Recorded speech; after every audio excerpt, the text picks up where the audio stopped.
Sim, estamos encerrando com essa aula o volume 8, estou muito emocionado. Apesar, né, de toda a pressão psicológica. Olha só, revisão de acústica. Acústica estuda som. O que é som? Onda mecânica longitudinal que o ser humano pode...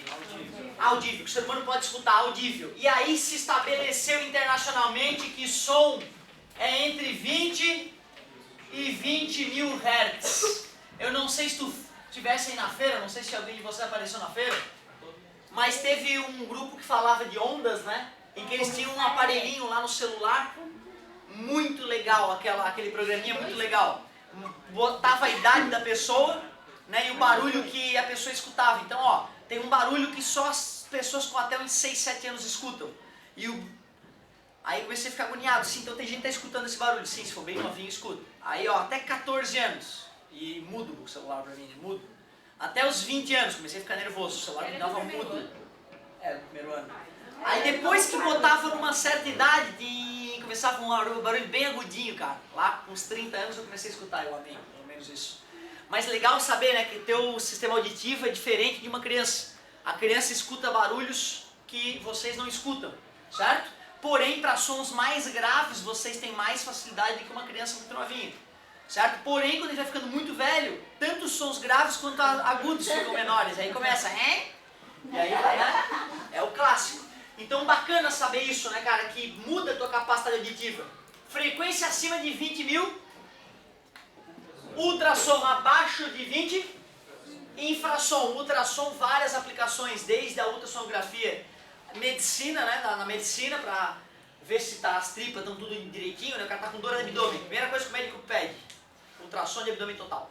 Aí o cara vai lá, mede teu fígado, mede teu pâncreas, mede teu rim, sem ter que abrir nada, né, cara? Só do som bater nas tripas e voltar, a máquina mede o tempo de reflexão e faz a imagem lá, né? Só que tem que estar com o olho treinado, não sei se já chegou a ver.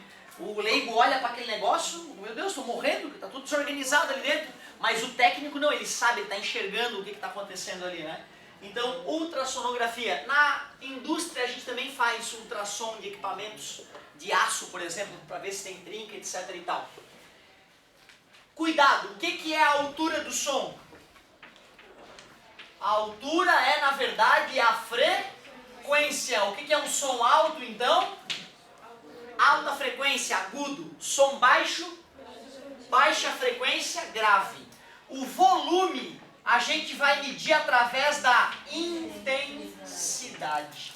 A intensidade sonora é pegar a potência que foi emitida e dividir pela área. Porém, a intensidade sonora que o ser humano pode captar vai de 1 watt por metro quadrado, que seria um avião a jato decolando na tua orelha, até 0,0000000000001 watt por metro quadrado. Para ficar prático, 10 na menos 12 watts por metro quadrado. Uma agulha caindo de uma pequena altura do outro lado da tua sala. E tu vai lá e escuta a agulhinha caindo. Por isso que nós criamos uma ideia chamada nível de intensidade sonora. O nível de intensidade sonora, aliás, que não tem nessa apostila ainda, né? É 10 vezes log de I sobre 0, onde 0 é a menor intensidade audível, watts por metro quadrado. Esse logaritmo é um logaritmo decimal. Ou seja, eu só preciso que tu saiba que o log de 10 na base 10, log de 10 elevado a k na base 10 é igual ao próprio k. É a propriedade que eu preciso. Aí nós discutimos alguns outros detalhes, né? Um dos detalhes que foi muito rapidamente discutido e que merece uma revisão é a história do timbre. Que história é essa? O cara atendeu alô, tu pelo alô do cara, ô fulano, quanto tempo, tava com saudade de ti, por isso que eu te liguei. Ou de escutar um barulhinho vindo da rua e saber, pô, meu pai tá chegando, é o carro dele. Mesmo que seja um carro que muitos vizinhos possam ter, tu reconhece o barulho do carro do teu pai que foi fabricado quase igualmente ao carro do vizinho. Por que que isso é assim? Primeiro, né, desde que tu é criancinha, tu escuta os barulhos, olha para a origem do barulho e tenta identificar o que é aquilo, né? Certo? Desde criancinha. Aliás, né, nós estamos aqui por isso, porque desde milhares de anos atrás, os nossos ancestrais se defendiam dependendo do barulho. O barulho de um bicho rosnando, opa, já dá um, né? O cara já fica apavorado, cadê o bicho? Para já sair correndo para o outro lado. Ou seja, nós somos máquinas de reconhecer sons. Máquinas de reconhecer sons. Mas o que é que vem pelo ar que o meu corpo capta e consegue distinguir a fonte? A gente chama isso de timbre. Mas que diabos é o timbre então? Mais uma vez, teve uma turma do primeiro ano que fez a experiência sobre ondas eletromagnéticas. Uma das coisas que eles fizeram, que foi muito legal, eles fizeram lá um cano, um balão grudado no cano e um espelhinho grudado nesse balão. Aí as pessoas pegavam a luz, refletiam a luz do espelhinho na parede. Então eu estou com um cano aqui, tá vendo? Aqui está sem nada, aqui tem um balão e tem um espelhinho colado aqui. Vai ter um pontinho de luz aqui no quadro. A luz refletida pelo espelhinho ali. A menina fazia um barulho agudo aqui. Não acontecia nada no espelhinho. A luz ali então estava paradinha. Mas quando ela fazia o espelhinho, a luz vibrava, a luz tremia na parede. Mostrando que para um som grave, o balão vibrava e como tinha um espelho grudado no balão, o espelho vibrava junto e, portanto, a luz vibrava no quadro, refletida. Tudo bem para vocês? Ela não mostrou isso para vocês também? Vou descontar deles. Então, olha só. É que realmente, né, vem alguém avaliar, é uma coisa. Eles nunca estavam lá. E eu estava trabalhando Eu estava avaliando aquele trabalho e eles não estavam lá nunca. Trabalho, né? É que a menina do primeiro ano... Ondas, é isso aí, falava de ondas eletromagnéticas mecânicas, longitudinais, Tinha um cara transversais. Tinha um cara vestindo um cartaz. Eles não mostraram nada. Estranho. Mas é bom, aí vocês avaliam menos do que deveriam. Agora já dei Não tem problema, eu ainda não dei a minha nota. Na verdade é o seguinte, galerinha. Que história é essa de timbre? Eu acho que a melhor maneira de mostrar como é que o ar está vibrando é a gente pensar assim, ó. O violão. Peguei o violão e dedilhei a corda, a quinta corda sem nada, sem estar apertando em traste nenhum. Pem. Quando eu bater na corda, a corda vai para um lado e para o outro, para um lado e para o outro, sem impedimento. O ar que está ali em volta vai para um lado e para o outro, para um lado e para o outro, sem impedimento. Na verdade, o que a gente poderia fazer para representar isso é mostrar que tem camada de ar comprimida, camada de ar descomprimida, camada de ar comprimida e uma camada de ar menos comprimido, camada de ar comprimida. Por isso que a gente representa o som assim, é uma representação artística, né? Camada de ar comprimida, camada de ar descomprimida. Na verdade, o som é uma onda longitudinal. O som se aproximaria de uma onda numa mola, onde eu pego a mola, faço assim, e aí as camadas da mola vão vibrando para frente e para trás. O que é a amplitude, então, de uma onda sonora? É a distância entre uma camada de ar comprimida e a próxima camada de ar comprimida. Mas imaginem vocês que eu pego um violino. O violino, ele tem a corda lá também. Eu não sei como é que faz para emitir o lá ali, não sei qual das 4 cordas é essa, nem sei se são 4, mas acho que sim. Deve ter uma daquelas 4 cordas que tu arrasta, né? A crina de cavalo ali nas cordas, e aí a corda vibra. Vibra com o mesmo 440 Hz do lado do violão. Só que como eu acabei de dizer, aquelas cordas daquela vara que se usa no violino, não é uma corda convencional, certo? É uma das opções de se usar é crina de cavalo. Por quê? Porque a crina de cavalo, além do pelo comprido e firme, forte, tem escamas bem definidas de um lado e do outro do pelo. Ou seja, tu passa a mão na crina do cavalo, tu vê que ela é mais áspera do que o cabelo humano. Ou seja, se tu fizer com cabelo humano aquela varinha lá, não vai estirar o som belo que o violino costuma fazer. O fato é que, como o violino não é tocado que nem um violão, tu dá uma dedilhada e a corda fica vibrando solta, né? A corda do violino vibra enquanto eu arrasto uma fibra, uma crina de cavalo, por exemplo, ali. Ou seja, ela vai vibrar muito mais tremelicantemente do que a corda do violão, que vibra limpa para um lado e para o outro. Mas as duas saculejam as camadas de ar ali em volta 440 vezes por segundo. Mas o cara pode ser uma nulidade musical, de olho fechado ele reconhece violão e violino. Né? Concorda comigo? Certo? Não precisa ser músico, pelo amor de Deus, basta ter escutado uma vez na vida um violino, tu escuta aquele choro clássico, característico, alguém tá com violino por aí? É característica aquele som. O detalhe é o seguinte, ó, quando eu faço 440 Hz com violino, por mais que as camadas de ar se comprimam e descomprimam, ela não ocorre comprimir assim limpa e descomprimir limpa. Ela vai comprimindo tremelicantemente e descomprimindo tremelicantemente. Se eu fosse representar esse tremelicar do ar, através dessa representação artística, seria algo assim, ó. Tá vendo? Enquanto o violão é pim, o violino é tim. Só isso. A ida e vinda é a mesma. Beleza? Mas a maneira como o ar tremelica, com a camada de ar comprimida e descomprimida, é diferente. Resumindo, o teu aparelho auditivo, desde que tu é um bebezinho, vem tentando distinguir a maneira como o ar está sacudindo. Porque o teu tímpano sacode junto com o ar. Ou ele sacode limpo, que nem a vibração gerada pelo violão, ou sacode tremelicantemente, que nem a do violino, ou no dedilhar do piano, né? Na hora que o cara aperta aquela casinha, é totalmente diferente. É um negocinho de madeira que vem e bate numa corda, quase igual a de violão. Aquela batida, né, daquele aperto ali que se dá no violino, no piano, já dá um tom diferente do piano. Ou se é um órgão, né, tem fazendo passar ar ali, certo? Pelos tubos sonoros, vai dar um timbre diferente. Resumindo, timbre é a maneira como o ar vibra. É o jeitinho especial como o ar vibra devido à fonte. E é devido a esse formato de vibração do ar que eu consigo distinguir a origem do barulho. Timbre é o formato da onda sonora, que aí artisticamente a gente pode representar assim, ó. Se fosse um piano emitindo mesmo lá, pim, pim. Essa marquinha a mais aqui foi na hora que o cara apertou, entendeu? Pim, deu uma batidinha na corda e ela deu uma tremelicada um pouco diferente do que a continuação dela. Então tu vê, né? Piano, violão, violino, todos emitindo lá 440 Hz com a mesma já é automaticamente a mesma altura, porque é 440 Hz, né, a frequência, mas com o mesmo volume, com a mesma intensidade. O que me faz distinguir um do outro? Timbre. Nada demais. Fenômenos ondulatórios, nós já discutimos algumas vezes alguns desses fenômenos, só que agora nós vamos discutir os fenômenos mais voltados para a acústica. Absorção. Escuta, ó. Ei! Ei! Cara, se tu for prestar atenção, logo que eu termino de gritar, o som ainda demora um pouquinho para se extinguir da sala de aula. Ei! Ele demora um pouquinho.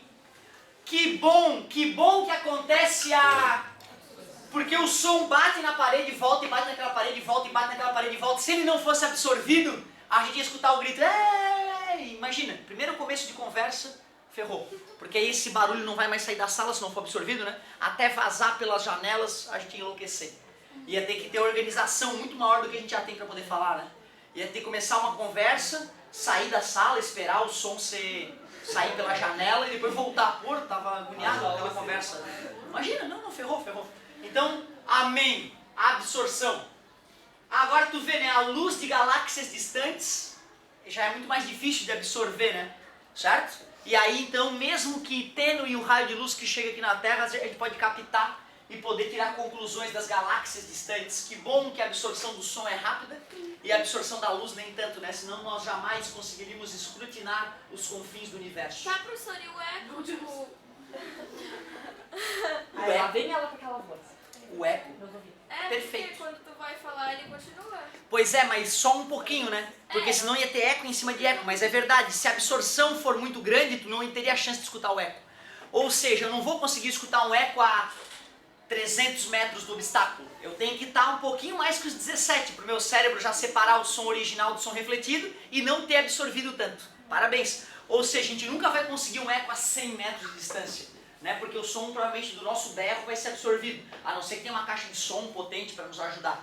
Ótima observação. Então é por isso que a gente não costuma escutar eco a grandes distâncias, por causa da absorção. Ótima colocação.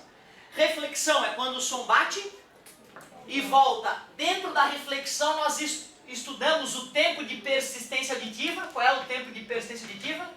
Aproximadamente 0,1 segundo. E dentro disso nós escutamos eco, reverberação e reforço sonoro. Qual é a diferença entre esses três caras? É a distância. É a distância até o obstáculo. Distâncias bem menores que 17 metros. O que ocorre é reforço sonoro. Distâncias próximas de 17 metros, começa a rolar um pouquinho de reverberação. De 17 metros para cima, considerando a velocidade do som no ar, 340 metros por segundo, Então nós já falamos um pouquinho sobre a reflexão. E um teatro, um projetista do teatro tem que tomar imenso cuidado com a reflexão do som. Porque senão, dependendo de onde o espectador estiver sentado, ele não vai escutar a peça teatral com a mesma qualidade. Dependendo da casa de espetáculo que tu vai, se tu pega um lugar num cantinho ali, aquela mesa no cantinho, comprou o ingresso mais tarde e tal, às vezes tu vai assistir o espetáculo do teu artista predileto e atrás da parede tá dando um ecozinho. Depois que o teu artista canta, tu escuta ele de novo ali, pô, arrebenta teu show, só porque a reflexão do som naquela região não foi bem prevista.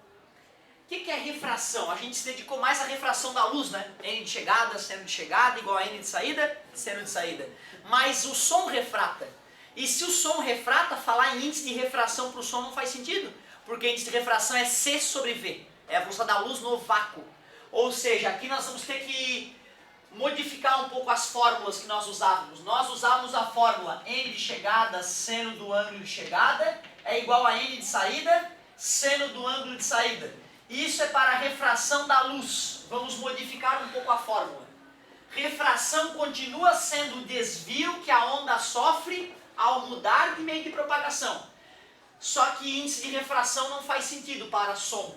O que é N? C sobre V1 vezes seno de I é igual a C sobre V2 vezes seno de R. Vou cortar a velocidade da luz no vácuo em ambos os lados e pronto, ficou assim. Seno de I sobre V1 é igual a seno de R sobre V2. Então, na verdade, a gente pode sim calcular a mudança de ângulo que o som sofre ao ir do ar para a água ou da água para o ar, sem problema nenhum. A fórmula sofreu pequena modificação. Aliás, tem aquela fórmula famosa, veja o que uma lambida faz. E a frequência das ondas se mantém constante, lembra?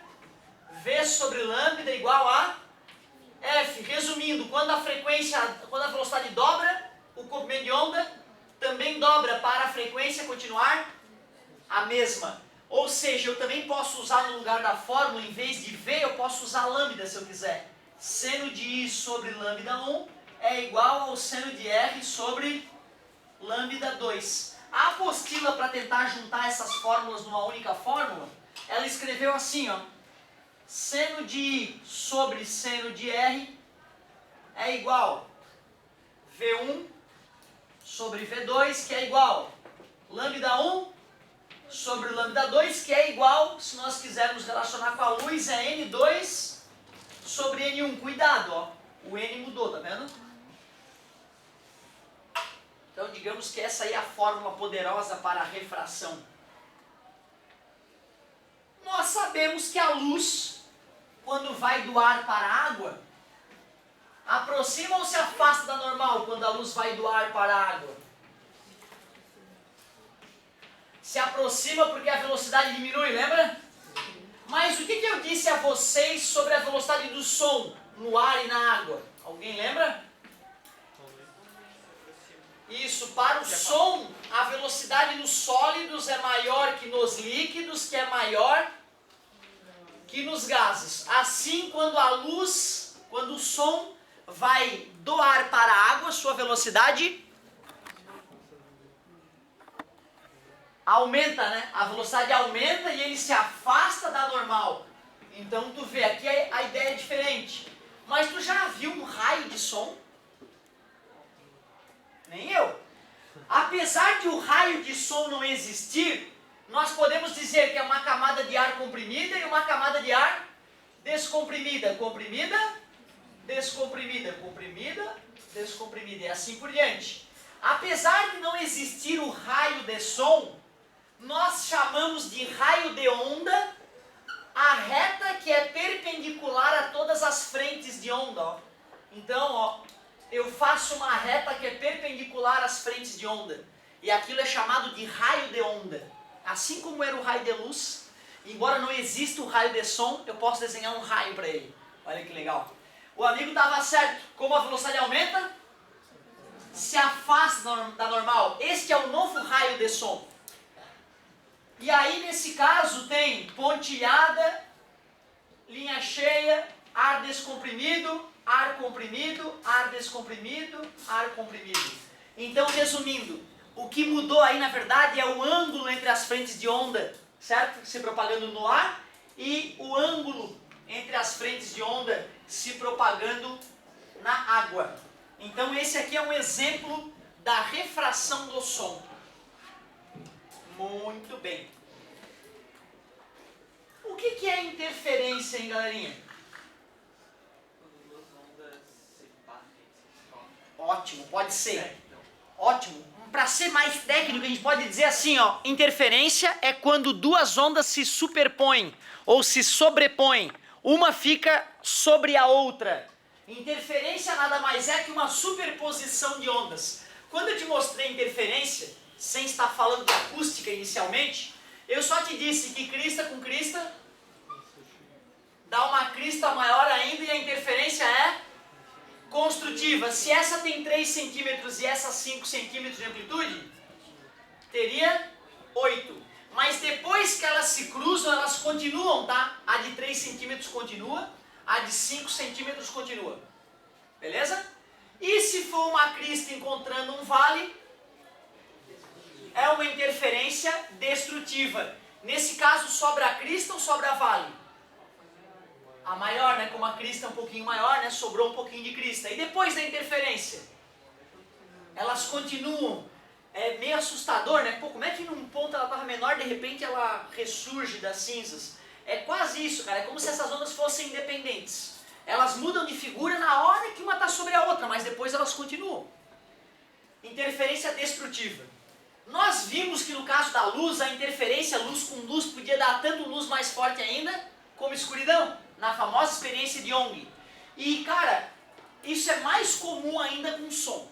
Antes de o homem conseguir produzir luz com luz e escuridão, o homem já tinha conseguido som com som da silêncio. Então, eles já tinham feito experiências com caixas de som idênticas, emitindo sons idênticos uma sobre a outra, e posicionar as caixas de som numa situação tal que entre elas o silêncio era quase absoluto, mesmo com as caixas produzindo sons altos, uma independente da outra. Então, galerinha, interferência é o caso de som com som dar um som mais forte ainda ou mais fraco. Se tu pegar na próxima vez que tu for um show, fecha os olhos diante lá do show e começa a caminhar um pouquinho. Tu vai perceber que o som vai aumentar e vai diminuir cada passo que tu der.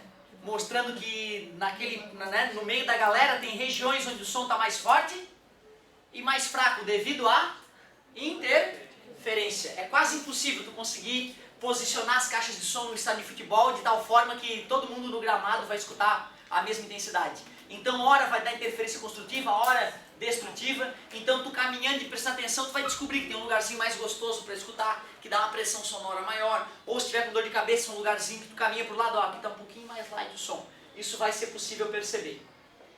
Citei para vocês que nas fábricas os engenheiros colocam as máquinas em posições específicas para diminuir o ruído da fábrica. É assustador, cara, quando tu vê a fábrica antes e depois da modificação. E saber que o engenheiro às vezes levou uma régua e só fez os cálculos bobo lá e ganhou uma baba para revolucionar o chão de fábrica. É inacreditável. Interferência. Difração. Quando eu falo de difração, geralmente é aquele caso, eu vou para trás da parede e pergunto se os alunos me escutam nesse momento. Eles falam, dá para escutar. E eu digo, então foi um bom exemplo de difração. Mas eu não estou sendo totalmente honesto. Porque parte do som bateu na parede e refletiu. Para que eu estivesse exemplificando uma difração pura e simples, seria legal ter um muro sem nada aqui, sem árvore, sem nada. E duas pessoas tentando se comunicar. Um grita e o outro tenta escutar. Certo? Beleza? Parece o Nosferatu. Ó, galerinha, então, esse cara falou, o outro escutou. A reflexão do som faz sentido para justificar o cara ter escutado? Bateu aonde o som dessa vez, né? Aí, nesse caso, pois é, isso que eu ia falar, o ideal ainda é que não esteja com muito nublado, para tu não achar que bateu na nuvem e voltou, né?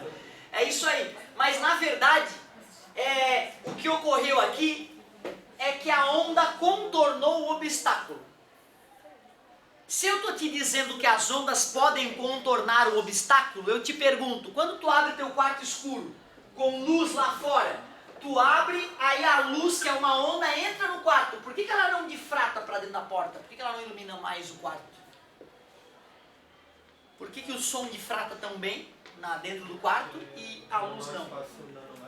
Parabéns, garoto, porque para que a difração seja sensível, tu tem que comparar o comprimento de onda da onda com o comprimento do obstáculo.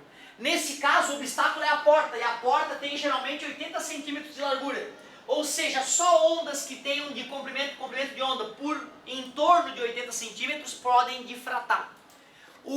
A luz tem comprimento de onda nanométrico, como o colega lembrou. Por isso que ela só vai difratar em coisas nanométricas. Então, cuidado, difração é a capacidade que as ondas têm de contornar obstáculos. Sempre difrata bem? Não. Para ver se difrata bem ou não, compare o lambda com o tamanho do obstáculo. Cara, esse fenômeno talvez seja o mais bizarro. Eu lembro de eu ir subindo a serrinha lá, até hoje eu moro lá, desde que eu vim morar aqui em Florianópolis, subindo a serrinha, e às vezes pensando, né, eu sou um cara esquisito quando eu caminho na rua, eu estou pensando, estou falando comigo mesmo, estou pensando aqui, organizando meu dia. E engraçado, eu vejo as pessoas caminhando na rua e me sinto menos mal, porque eu vejo que todo mundo é um pouco assim, né? Mesmo aquele que ri das pessoas que falam sozinho, ele está andando na rua sozinho e esse camarada, geralmente ele está falando sozinho, bem feliz. E lá estou eu pensando, eu batia no portão, tinha um portão de grade assim embaixo, eu batia ali. E quando eu batia ali, uma coisa que me chamava a atenção, quando eu batia no portão, só algumas lâminas do portão vibravam. Vibrava uma lâmina aqui e o portão era todo igualzinho. Vibrava uma lâmina colar e ele era todo igualzinho. E lá longe vibrava uma. Pô, que porcaria. Eu parava às vezes. Vibrava só lá, as outras paradas. Eu não sabia por quê. Quando o professor me contou da ressonância, eu, entendi, fiquei aliviado. Não era um fenômeno paranormal.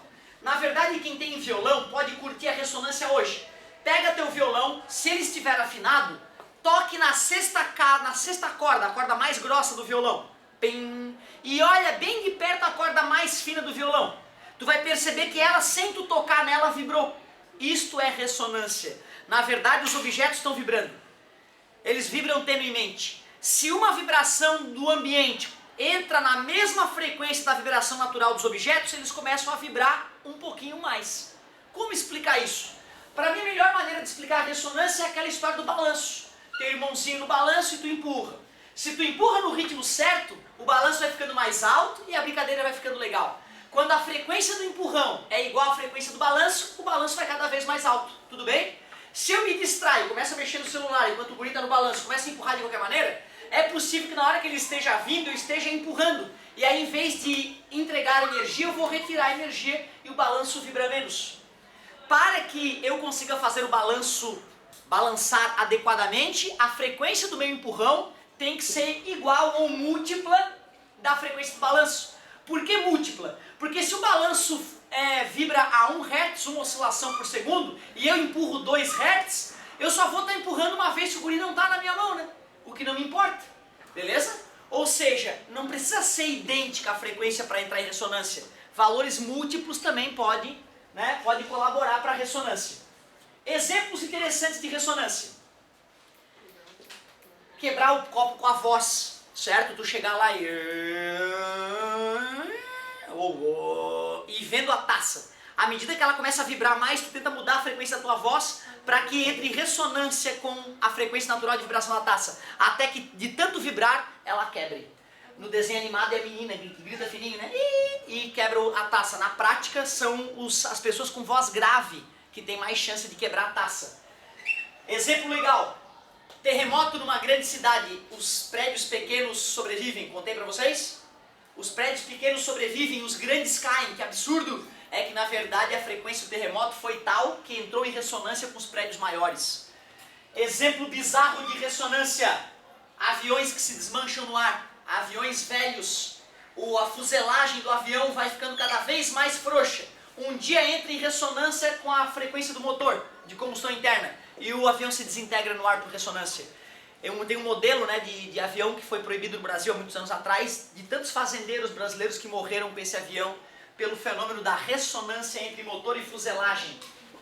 E a mais bizarra é aquela do cientista que achou que estava ficando louco.